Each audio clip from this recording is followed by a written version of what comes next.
الحمد لله وكفى وسلام على عباده الذين اصطفى أما بعد فأعوذ بالله من الشيطان الرجيم بسم الله الرحمن الرحيم إن عدة الشهور عند الله 12 شهرا في كتاب الله يوم خلق السماوات والأرض منها 4 حرم ذلك الدين القيم فلا تظلموا فيهن أنفسكم صدق الله العظيم۔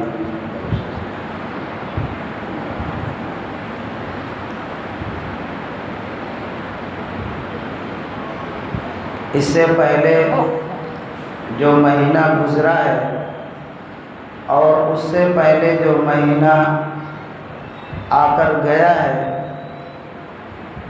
وہ دونوں مہینے اور آج یہ محرم الحرام کی جو پہلی تاریخ ہے، آج یہ مہینہ شروع ہو رہا ہے، یہ 3 مہینے اور اس سے پہلے یعنی شعبان سے پہلے رجب، وہ بھی حرمت والا مہینہ ہے، اور چاروں مہینے کا تذکرہ اسی آیت کے تحت کیا جاتا ہے۔ رجب، ذی القعدہ، ذی الحجہ اور محرم، یہ 4 مہینے حرمت والے مہینے ہیں۔ حرمت یعنی لائق احترام، مقدس، اللہ تعالیٰ کے نزدیک اس کی اہمیت ہے۔ جتنے مہینے سال کے ہیں سب کے سب اللہ پاک کے بنائے ہوئے ہیں، اور اللہ پاک نے ان 12 مہینوں میں کچھ مہینوں کو فضیلت عطا فرمائی ہے، جن میں سے 3 مہینوں کا ذکر اور تذکرہ ہو چکا ہے، اور چوتھا مہینہ جو محرم الحرام کا مہینہ ہے، آج سے انشاءاللہ اس کا تذکرہ شروع ہوگا۔ یہ مہینہ قربانی والا مہینہ ہے، اور جو مہینہ سال کا ختم ہوا ہے ذی الحجہ، یہ بھی قربانی پر ختم ہوا ہے۔ ابراہیم علیہ السلام نے اپنے صاحبزادے اسماعیل علیہ السلام کو قربان کرنے کے لیے وادی منی میں لے گئے، اور جو کچھ قربانی کرنے کے لیے انتظام کیا جاتا ہے، عمل کیا جاتا ہے، وہ تمام تر انتظامات اور عمل ابراہیم علیہ السلام نے اختیار کیا، اور قربانی ہوئی بھی جائے کہ بیٹے کی قربانی کو اللہ نے چھوڑ کر دمبے کی قربانی کو پسند کیا۔ تو سال کا آخری جو مہینہ وہ قربانی پر ختم ہوتا ہے، اور سال کا جو شروع مہینہ ہے وہ بھی قربانی کے ساتھ شروع ہوتا ہے۔ یہ مہینہ، اس کے اندر عاشوراء کا جو دن آتا ہے، اس کے روزے کے تعلق سے حدیث پاک میں بیان کیا گیا کہ رمضان المبارک کے روزوں کے علاوہ اللہ رب العزت کے نزدیک سب سے بہترین جو روزہ ہے وہ محرم الحرام میں عاشوراء کا روزہ ہے۔ 1 سال پہلے کے گناہ صغیرہ اللہ پاک ایک روزے کی برکت سے معاف فرما دیتے ہیں۔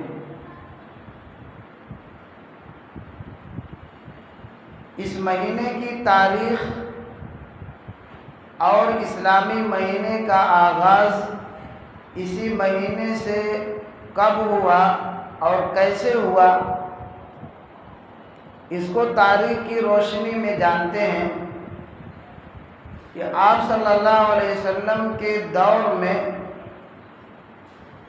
یہ اسلامی مہینے کا پہلا مہینہ نہیں تھا اور اسلامی مہینے کا آغاز بھی نہیں ہوا تھا۔ ابو بکر صدیق رضی اللہ تعالی عنہ کے دور خلافت میں بھی اسلامی مہینے کا آغاز نہیں ہوا تھا اور اسلامی مہینے کا یہ پہلا مہینہ نہیں تھا۔ جب عمر فاروق رضی اللہ تعالی عنہ امیر المومنین بنائے گئے اور اطراف سے جو رؤساء اور گورنر وغیرہ کے خطوط آتے اور جاتے تھے تو خطوط میں تاریخ نہ لکھے جانے کی وجہ سے کبھی کبھار دقتیں اور کچھ تکلیفیں پیش آتی تھیں کہ یہ تاریخ کس وقت کا یہ خط ہے، کس دن کا ہے، کس مہینے کا ہے، کب کا ہے۔ تو یہ تکلیف آئے دن پیش آتی تھی خطوط کے آنے پر۔ ایک صحابی ہیں، ایک ملک کے گورنر تھے، انہوں نے عمر فاروق رضی اللہ تعالی عنہ کو خط لکھا، باقاعدہ اس میں رہنمائی کی کہ امیر المومنین آپ اسلامی مہینہ متعین کر دیجئے اور مہینے کا نام رکھ دیجئے تاکہ ان مہینوں کے اعتبار سے جو آمد و رفت ہے یا دیگر معاملات ہیں وہ آسانی سے ادا کیے جا سکیں۔ عمر فاروق رضی اللہ تعالی عنہ نے ان صحابی کا خط پا کر دیگر تمام موجود صحابہ کو جو اصحاب الرائے صحابہ تھے ان کو جمع کیا اور ان سے مشورہ کیا کہ میں اسلامی مہینوں کے نام رکھنا چاہتا ہوں، تو اسلامی مہینے کی تاریخ اور اس کا آغاز کیسے کیا جائے، کس چیز پر اس کا دار و مدار رکھا جائے۔ تو ایک رائے تو یہ آئی کہ اسلامی مہینے کا آغاز آپ صلی اللہ علیہ وسلم کے پیدائش سے منسوب کیا جائے۔ عمر فاروق رضی اللہ تعالی عنہ نے اس رائے کو قبول نہیں کیا، کیونکہ عیسائیوں نے حضرت عیسیٰ علیہ السلام کے پیدائش سے اپنی تاریخ کو متعین کیا ہے، تو ان کے ساتھ مشابہت نہ ہو جائے۔ عمر فاروق رضی اللہ تعالی عنہ نے رائے کو قبول نہیں کیا۔ دوسری رائے آئی کہ آپ صلی اللہ علیہ وسلم کے وصال سے اسلامی تاریخ کا انتساب کیا جائے، اس سے جوڑا جائے۔ عمر فاروق رضی اللہ تعالی عنہ نے اس رائے کو بھی قبول نہیں کیا کہ ایسا سانحہ اور ایسا واقعہ ہے کہ جب بھی اس کا تذکرہ ہوتا ہے تو دل و دماغ میں ایک تکلیف سی پیدا ہوتی ہے، اضطراب پیدا ہو جاتا ہے اور مسلمان غم اور فکر میں ڈوب جاتا ہے۔ اس لیے اس تاریخ سے بھی اسلامی مہینے کا آغاز کرنا مناسب نہیں ہے۔ ایک رائے یہ آئی کہ جس دن آپ صلی اللہ علیہ وسلم کو نبوت ملی، نبوت کا تاج پہنایا گیا، اس دن سے اسلامی تاریخ کا انتساب اور آغاز کیا جائے۔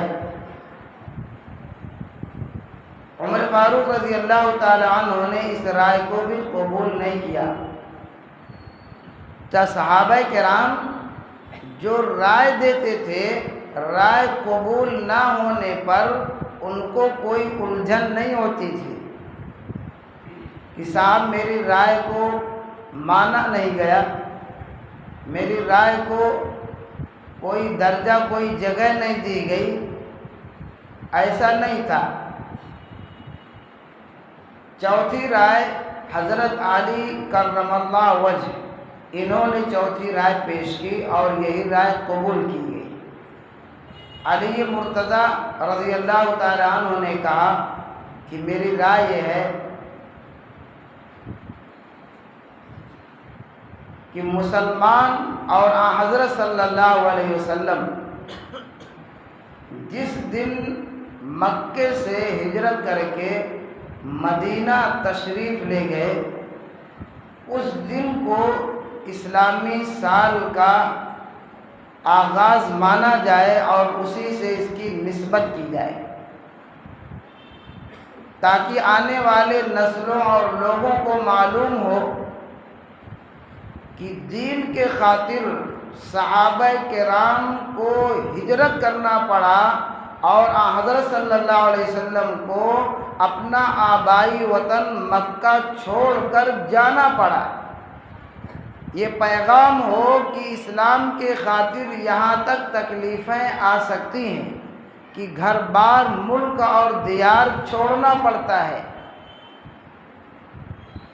تو ہجرت کے طرف جب اسلامی تاریخ کا انتساب ہوگا اور ہجری سال سے اس کا نام لیا جائے گا تو واقعی ہجرت ہر مسلمان کے دل و دماغ میں آ جائے گا اور یہ پیغام آٹومیٹک ان کے ذہن میں پہنچ جائے گا کہ ہجرت کے موقع پر ایسا ایسا واقعہ مسلمانوں کے ساتھ اور حضرت محمد الرسول اللہ صلی اللہ علیہ وسلم کے ساتھ پیش آیا تھا۔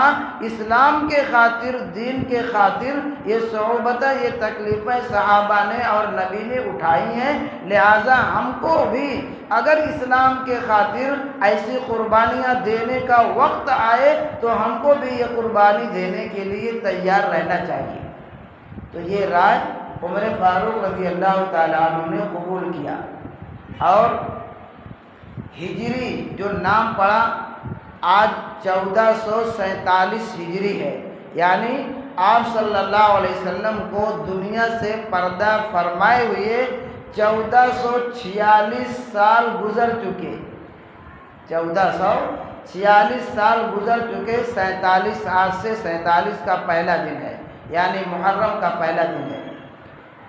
ایک فضیلت والا مہینہ ہے، اس کی فضیلت کا اندازہ چند واقعات سے لیا جا سکتا ہے۔ واقعات تو کتابوں میں بھرے پڑے ہیں، لیکن مستند جو واقعہ ہے وہ سب سے پہلے موسیٰ اور بنی اسرائیل کا فرعون ظالم کے جبر سے، تشدد سے نجات پانا ہے کہ موسیٰ علیہ السلام کو اللہ پاک نے پوری قوم کے ساتھ دریا میں راستہ دیا اور ظالم فرعون کے ہاتھوں موسیٰ علیہ السلام کو قوم کے ساتھ نجات ملی اور فرعون غرق ہو گیا۔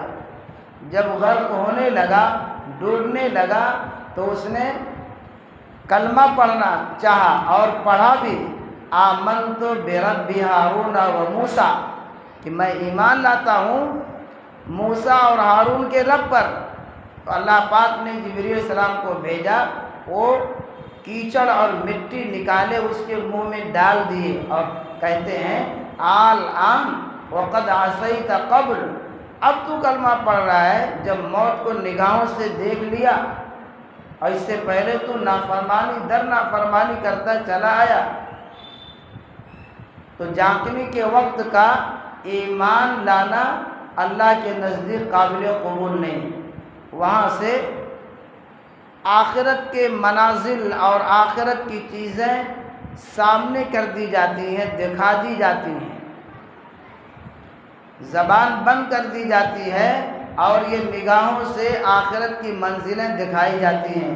کہتے ہیں کہ اگر مرنے والا جنتی ہے، یعنی جنت میں جانے والا ہے، تو سب سے پہلے اس کے سامنے جہنم کو لایا جاتا ہے اور فرشتے کہتے ہیں کہ دیکھ اگر تو برا عمل کرتا تو تیرا ٹھکانہ یہاں ہوتا، اور اس کے بعد اس کو ہٹا کر جنت کے مناظر لاتے ہیں کہ تیرے نیک عمل اور اللہ کی تابعداری اطاعت کی وجہ سے تیرا ٹھکانہ یہ جگہ ہے۔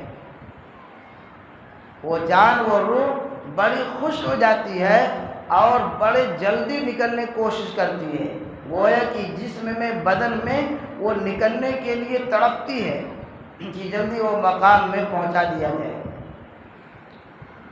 تو مرنے والے کے سامنے جب آخرت کی چیزیں کھول دی جاتی ہیں اس وقت کا ایمان لانا قبول نہیں ہوتا۔ تو فرعون نے یہی کیا تھا، اس لیے اللہ پاک نے فرشتے کو بھیج کر اس کے اس ایمان لانے کے جملے کو مسترد کر دیا اور بتا دیا کہ اب اللہ کے نزدیک قابل قبول نہیں۔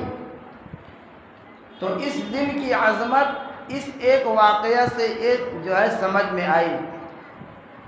جیسے جمعہ کا دن ہے، اس میں ایک ساعت ایک گھڑی ہے کہ اس ساعت اس گھڑی میں جو شخص جو دعا مانگے گا شرط یہ ہے کہ جائز دعا ہو۔ یہ نہیں کہ اللہ پاک چچا سے پریشان ہوں، بھائی سے پریشان ہوں، موت دے دے اس کو اوپر اٹھا لو، نہیں، جائز دعا ہو۔ تو اس گھڑی میں جو شخص جائز دعا کرے گا تو اللہ پاک اس دعا کو قبول کرتے ہیں، وہ قبولیت کی گھڑی کہی جاتی ہے۔ جمعہ کے دن وہ گھڑی آتی ہے، وہ وقت جس کو ملا اور جو جائز دعا کرے گا اس کی فضیلت یہ ہے کہ اللہ اس کو قبول کریں گے۔ وہ کتنا بڑا عاصی اور گنہگار ہے، نافرمان ہے، وہ الگ جگہ ہے، اس کا حساب کتاب اس کے الگ رجسٹر میں درج ہے، باقی اس کی دعا وقت پانے کی وجہ سے قبول کر لی جائے گی۔ اور رات کا تہائی حصہ ہے، اللہ کے نزدیک رات کا تہائی حصہ بڑا اچھا وقت مانا جاتا ہے۔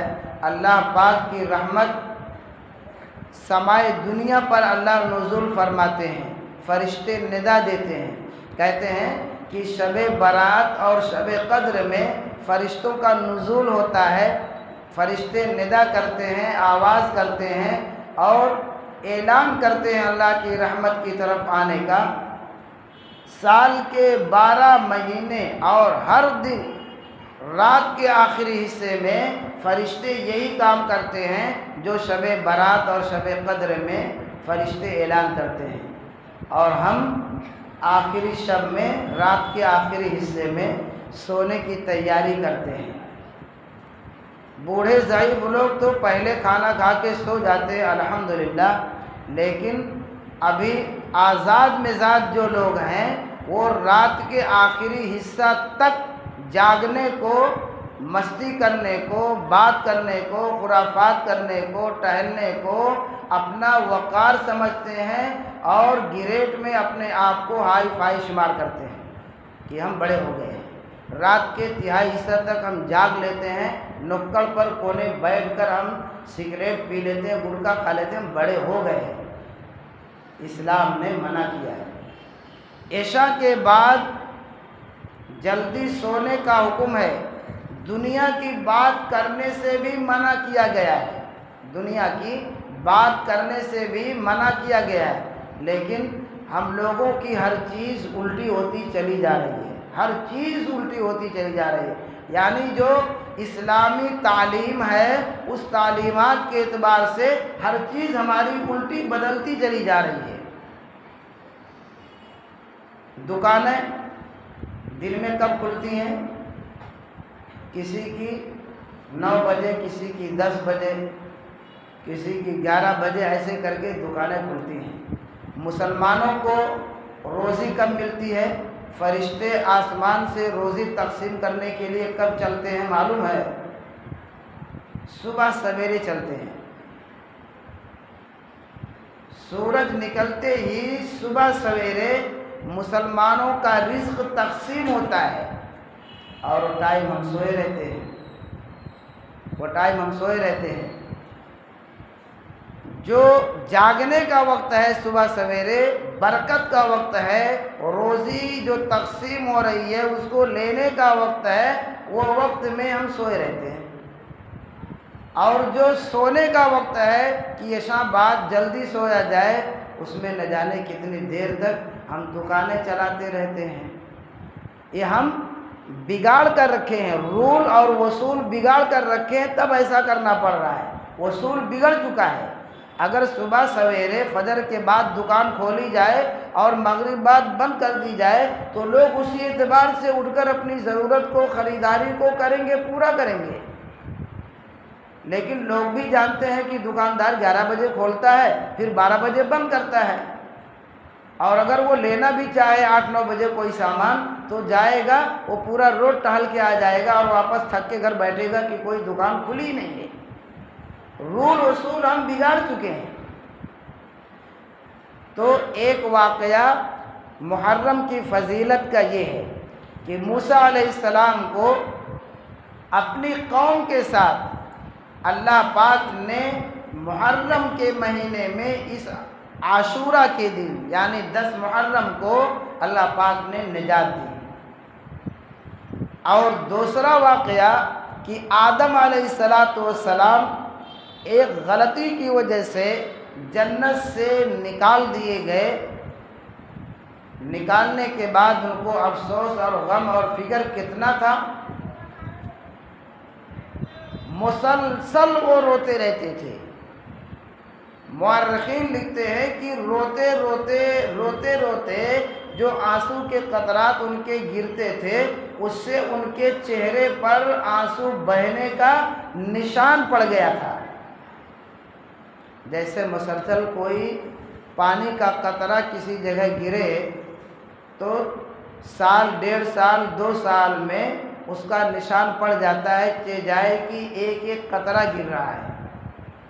سال بھر میں نشان پڑ جائے گا، اور وقت گزرے گا اور نشان پڑ جائے گا۔ 400 سال تک روتے رہے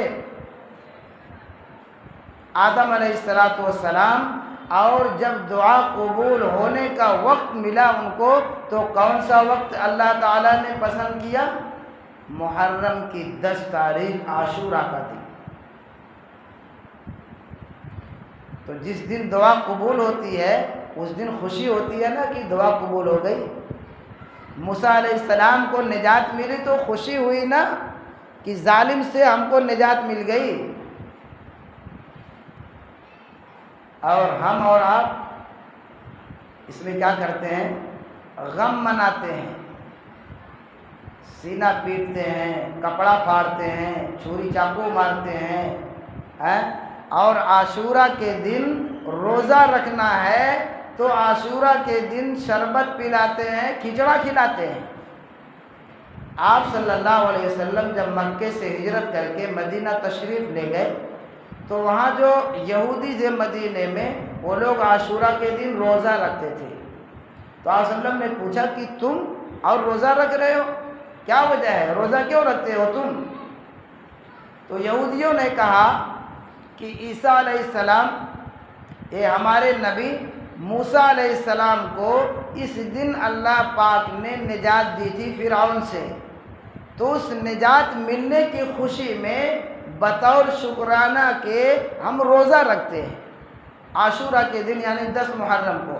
تو آپ صلی اللہ علیہ وسلم نے کہا کہ موسیٰ یہ تو ہمارے بھی بھائی ہیں اور یہ تو ہمارے لیے بھی خوشی کا وقت ہے اور خوشی کی بات ہے، لہٰذا اگر ہم آنے والے سال میں زندہ رہے، باحیات رہے تو ہم 2 روزہ رکھیں گے، 1 روزہ نہیں، 9 اور 10 محرم یا 10 یا 11 محرم 2 روزہ رکھیں گے تاکہ ان یہودیوں کے ساتھ مشابہت نہ ہو۔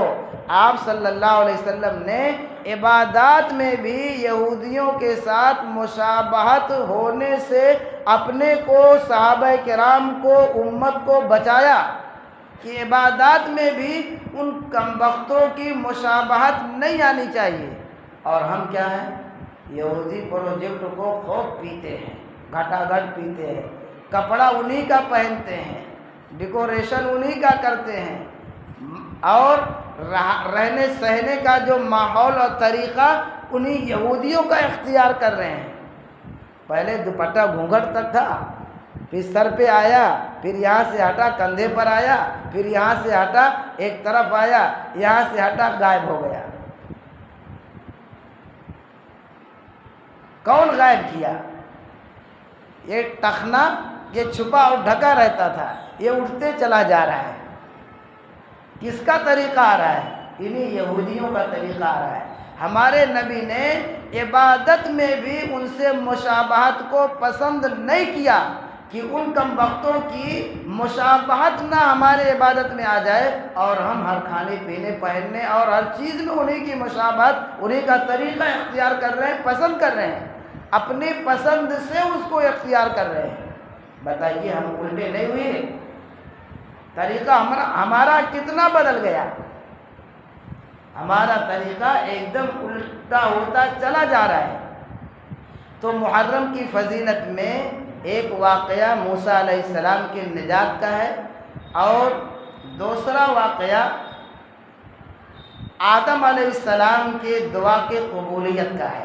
اسی دن اللہ پاک نے ان کی دعا کو قبول کیا۔ اور تیسرا واقعہ نوح علیہ السلام کی کشتی، جب طوفان آیا، نوح علیہ السلام کی قوم پر پانی کا طوفان اور عذاب آیا، جو لوگ کشتی میں سوار ہوئے وہ بچ گئے۔ تو کشتی کو جب جائے قرار ملا تو کون سا دن تھا؟ وہ 10 محرم عاشوراء کا دن تھا۔ یہ تیسرا واقعہ۔ اور چوتھا واقعہ عیسیٰ علیہ السلام کے پیدائش کا ہے۔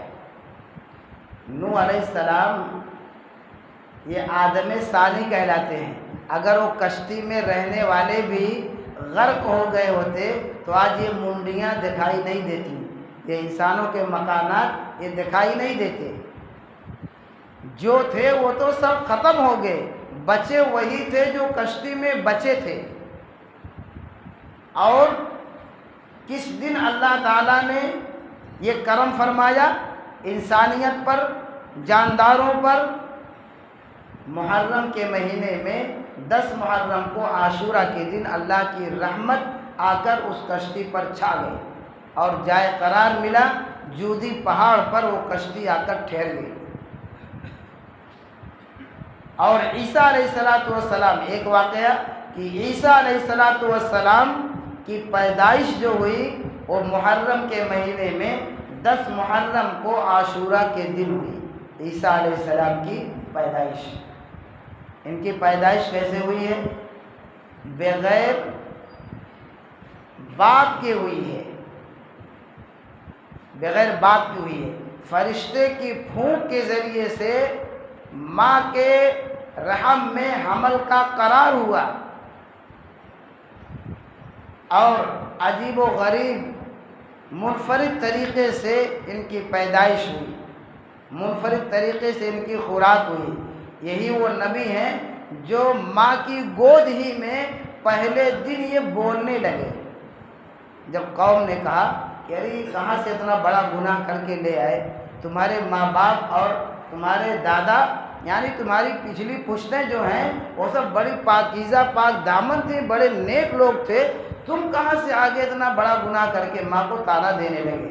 تو یہ ماں کے گود ہی میں بول دیے، قال انی عبد اللہ، میں اللہ کا بندہ ہوں، آتانی الکتاب وجعلنی نبیّا، مجھے کتاب دی جائے گی، نبی بنایا جائے گا، وجعلنی مبارکن اینما کنت اوصانی بالصلاۃ والزکاۃ ما دمت حیا، میں نماز اور زکوٰۃ کی تعلیم دیتا رہوں گا، پیغام اور حکم دیتا رہوں گا جب تک میں زندہ رہوں گا۔ آدھے صفحے میں ان کی گفتگو ہے کہ پہلے دن کا بچہ قرآن کے آدھے صفحے کو بول دیا، ان کے بولی کو اللہ نے قرآن کی آیت بنا لیا، تو ان کی پیدائش اسی دن ہوئی۔ یہ محترم ہے، اس سے سننے سے زیادہ ضروری ہے کہ جو ہم خرافات کرتے ہیں اس کو جان لیں۔ فضیلت یہ تو اب ہم کو ملے گی نہیں، چند فضیلت سن لی ہیں، یہ مستند حدیث سے ہے۔ موسیٰ علیہ السلام کا واقعہ تو مستند حدیث سے ہے، باقی یہ چاروں جو واقعہ ہے اس میں ایک فرعون کے جادوگروں کی توبہ کا قبول ہونا کہ اسلام کی ان کو ہدایت ملی وہ بھی داخل ہے۔ یہ ضعیف حدیث سے ہے لیکن ہے ثبوت کے ساتھ ہے۔ اس کے علاوہ اور جو واقعات لوگ بتاتے ہیں کہ یوسف علیہ السلام کو قید خانے سے نکالا گیا، وہ عاشورہ کا دن تھا، کنویں سے نکالا گیا عاشورے کا دن تھا، یعقوب علیہ السلام کی بینائی واپس آئی عاشورے کا دن تھا، داؤد علیہ السلام کا فیصلہ اس دن ہوا عاشورہ کا دن تھا، سلیمان علیہ السلام کو حکومت ملی عاشورہ کا دن تھا۔ یہ سب جو ہے لایانی باتیں ہیں، کتابوں میں نہیں مل رہے۔ تو فضیلت سے ہم کو زیادہ فائدہ نہیں ہوگا کہ یہ فضیلت ہے، اس لیے کہ فضیلت کرنے والوں کے لیے ہے۔ جو ہم غلط اپنے ذہن میں تصور اور خاکہ بیٹھا لیے ہیں کہ محرم کا مہینہ نعوذ باللہ نحوست والا مہینہ ہے، غم والا مہینہ ہے، اور اپنے آپ کو فکر اور غم میں رکھنے والا مہینہ ہے، ایسا نہیں ہے۔ محرم کا مہینہ غم والا مہینہ نہیں ہے۔ اسی مہینے کی پہلی تاریخ کو تو عمر فاروق رضی اللہ تعالیٰ عنہ کی شہادت ہوتی ہے۔ آج پہلی تاریخ ہے، پہلی تاریخ کو عمر فاروق رضی اللہ تعالیٰ عنہ کی شہادت ہوتی ہے۔ یہ بڑی دعا مانگتے تھے کہ اللہ میدان جہاد میں میں چاہتا ہوں کہ میدان جہاد میں مجھے موت آئے اور شہادت نصیب ہو۔ یہ دعا کرتے تھے کہ اللہ میں شہادت کی موت مرنا چاہتا ہوں میدان جہاد میں۔ تو صحابہ کرام کہنے لگے امیر المومنین آپ تو کرسی پر فائز ہیں، امارت کی کرسی پر آپ ہیں، آپ میدان جہاد میں جاتے کہاں ہیں جو دعا مانگ رہے ہیں شہادت کی؟ آپ کو کیسے شہادت ملے گی؟ آپ کو تو یہیں سے موقع اور چھٹی نہیں ہے، فرصت نہیں ہے، تو آپ وہاں کہاں جائیں گے؟ اور شہادت کی موت آپ کو کہاں نصیب ہو پائے گی؟ لیکن دعا مانگتے تھے، اور اللہ تعالیٰ نے، اللہ پاک نے ان کی دعا کو قبول کیا اور شہادت کی موت ان کو نصیب ہوئی۔ کہ فجر کی نماز پڑھا رہے تھے، منافق جو نماز میں آیا وار کیا اور کئی تیر لگے، پیٹ سے لگے، پیٹ سے پار کر گئے، اور اسی زخم میں عمر فاروق رضی اللہ تعالیٰ عنہ کی وہ شہادت ملی۔ تو یہ منحوس مہینہ نہیں ہے، محرم الحرام کا مہینہ تو حرمت والا ہے، محرم حرمت سے ہے، یعنی لائق احترام۔ اس کا ترجمہ ہی ہے لائق احترام، اس کا ترجمہ ہے باعزت، اس کا ترجمہ ہے مقدس۔ تو جس کا ترجمہ باعزت ہو، مقدس ہو، لائق احترام ہو، اس میں نحوست کہاں سے آئے گی؟ آپ جانتے ہیں واقعات، اہل مکہ دور جہالت میں ایک دوسرے سے جب دشمنی ہوتی تھی تو کہیں بھی کسی وقت بھی وہ ملتا تھا اس کو قتل کر دیتے تھے کہ میرا دشمن جا رہا ہے، اس کو جلدی ختم کرو۔ لیکن انہی لوگوں کے سامنے جب یہ 4 مہینے میں سے کوئی مہینہ رہتا تھا اور اس میں دشمن سامنے آ جاتا تھا تو اس کو ٹچ بھی نہیں کرتے تھے، ہاتھ بھی نہیں لگاتے تھے۔ یہ حرمت کا مہینہ ہے، اتنا احترام کرتے تھے۔ کہاں سے نحوست ہم نے آپ نے داخل کر دیا؟ کن لوگوں نے اس میں داخل کر دیا؟ اس کا احترام تو وہ دور جہالت کے لوگ بھی کرتے تھے، ہم تو لگتا ہے ان سے بھی خراب پوزیشن میں چلے گئے کہ اس کو منحوس قرار دے دیے۔ اس میں کچھ لوگ شادیوں کی تاریخ بھی نہیں رکھتی، جبکہ اس میں ازواج مطہرات میں سے 2 ہے جن کی شادی محرم میں ہوئی، اور وسلم کی بیٹیوں میں 2 بیٹیوں کی شادی اسی مہینے میں ہوئی، نکاح اسی میں ہوا۔ اگر اس میں نحوست ہوتی، اس میں عیب ہوتا، کمی ہوتی، تو ہمارے نبی اس میں اپنی بیٹیوں کی شادی کرتے، اپنی شادی اپنا نکاح کرتے۔ تو یہ مہینہ نحوست والا نہیں ہے۔ کالا کپڑا پہنتے ہیں، بغیر چپل کے رہتے ہیں، بغیر جوتے چپل کے چلتے ہیں، شادی بیاہ اس مہینے میں نہیں کرتے، کوئی پروگرام اس مہینے میں نہیں کرتے۔ تو یہ تو ذاتی اپنا بنایا ہوا کام ہے، شریعت نے ایسا نہیں کہا۔ آپ پورا قرآن پڑھیں گے کہیں پر ایسا کچھ نہیں ملے گا، حدیث کی کتابیں پڑھتے چلے جائیں گے کہیں پر ایسا نہیں ملے گا۔ صحابہ کرام کے حالات واقعات ان کی زندگی دیکھیں گے، پہلے صحابی ابو بکر صدیق رضی اللہ تعالی عنہ ہیں، اور آخری صحابی طفیل بن عامر رضی اللہ تعالی عنہ ہیں جو دنیا میں سب سے لاسٹ میں رخصت ہوئے ہیں۔ تو پورے صحابہ کے تاریخ میں ایسا کوئی واقعہ ان کے دور میں نہیں ملتا ہے۔ پتہ چلا کسی غیر نے، اسلام دشمنی رکھنے والے نے ایک چیز ڈال کر مسلمانوں کو گمراہ کیا۔ اس لیے خرافات سے بچنے کی ضرورت ہے۔ ان مہینوں میں، اس مہینے میں عبادت کریں اور خاص طور سے عاشورہ کے دن روزہ رکھیں۔ اللہ تعالی عمل کی توفیق عطا فرمائے۔ وآخر دعوانا الحمدللہ رب العالمین۔